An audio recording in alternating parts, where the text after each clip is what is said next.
નમસ્કાર દર્શક મિત્રો, હું ડામોર ખંજના મનોમંથન ન્યૂઝમાં આપ સૌનું હાર્દિક સ્વાગત છે। સમાચાર છે પંચમહાલ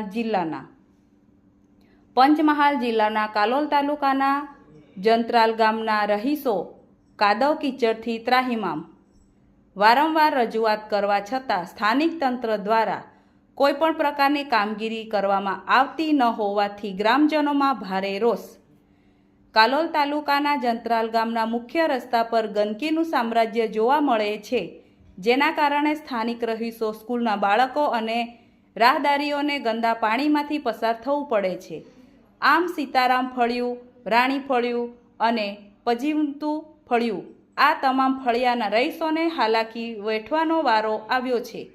આમ ચોમાસામાં એકલું જ નહીં, પણ આ રોડ ઉપર શિયાળા ઉનાળામાં પણ આ જ સ્થિતિમાં જોવા મળી રહ્યું છે। ઉલ્લેખનીય છે કે રસ્તો 2012માં બનાવવામાં આવ્યો હતો, ત્યાર પછી કોઈ વાર રસ્તાનું કામકાજ અથવા તો નવો રસ્તો બનાવવામાં આવ્યો નથી, તેઓ ગ્રામજનો દ્વારા આક્ષેપ કરવામાં આવી રહ્યા છે। સરપંચને વારંવાર રજૂઆત કરવા છતાં કોઈપણ પ્રકારની કામગીરી કરવામાં આવતી નથી।